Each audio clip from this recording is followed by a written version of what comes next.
करने के लिए रुद्रप्रयाग का रुख कर लेते हैं, जहां हमारे उत्तराखंड के सीएम पुष्कर सिंह धामी पहुंचे हुए हैं। क्या कुछ कह रहे हैं?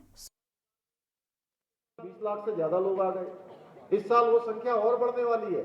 हमारे लिए चुनौती है, उत्तराखंड के लोगों के लिए चुनौती है। आखिर ये यात्रा कैसे बढ़ी? यात्रा इसलिए बढ़ी कि अच्छे मार्ग बन गए, अच्छी सुविधा बन गई। आने वाले सालों में केदारनाथ जाने के लिए जब रोपवे का निर्माण कार्य पूरा हो जाएगा तो जो यात्रा कई घंटों में चलती है वो यात्रा कुछ ही मिनटों में पूरी हो जाया करेगी। भाइयों बहनों, पूरे देश से आने वाले यात्रियों की संख्या हमारी बढ़ जाएगी। बद्रीनाथ की यात्रा हो, केदारनाथ की यात्रा हो, चार धाम की यात्रा हो, आज बहुत तेजी से आगे बढ़ रहा है। इसके पीछे सबसे बड़ा अगर किसी का योगदान है तो हमारे प्रधानमंत्री मोदी जी का योगदान है। इसलिए मोदी जी ने हमारे उत्तराखंड के लिए, गढ़वाल लोकसभा क्षेत्र के लिए, यहाँ के चार धामों के लिए, यहाँ के विकास के लिए कभी कोई कमी नहीं करी है।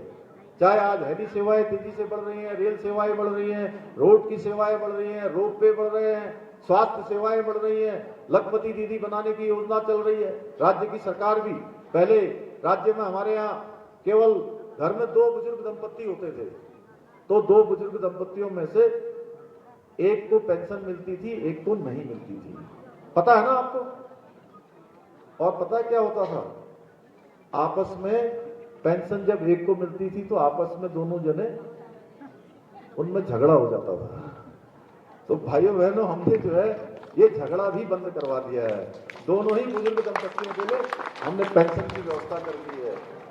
हमारी मातृशक्ति के लिए 30% का हमने आरक्षण सुनिश्चित कर दिया है। हमारी महिलाओं को हर क्षेत्र में आगे आने का अवसर मिलना चाहिए। जहां हमारे प्रधानमंत्री जी ने आज 33% आरक्षण संसद के अंदर नारी शक्ति बंधन विधेयक पारित करके आगे भविष्य के लिए सुरक्षित कर दिया है, सुनिश्चित कर दिया है, वहीं उत्तराखंड के अंदर हमने 30% का जो आरक्षण है वो पहले ही हमने यहाँ की महिलाओं के लिए सरकारी नौकरियों में सुनिश्चित कर दिया है। राज्य के आंदोलनकारियों के लिए भी 10% का आरक्षण हमने सुनिश्चित कर दिया है।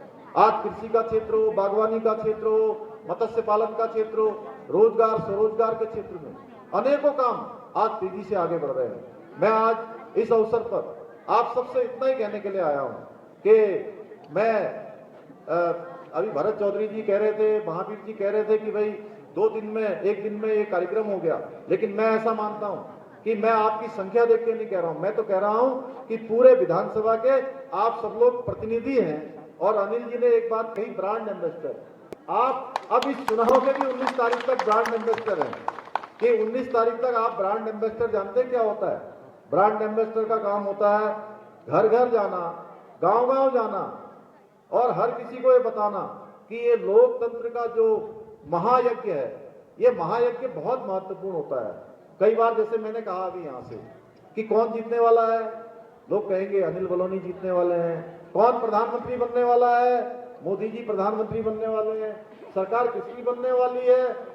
मोदी जी की सरकार बनने वाली है, एनडीए की सरकार बनने वाली है, भाजपा की सरकार बनने वाली है। अब कहीं आप लोग सोचोगे भाई अरे सब तो वोट देने जा ही रहे हैं, अगर मैं नहीं भी दूंगी, नहीं भी दूंगा तो क्या फर्क पड़ जाएगा? तो मैं एक छोटी सी आपको कहानी बताता हूं। एक बार एक राजा ने कहा कि कल भंडारा करेंगे, सारे क्षेत्र के लोगों को बुलाएंगे, भंडारा करेंगे, सब अपने घर से एक एक लोटा जो है दूध का लेके आएंगे।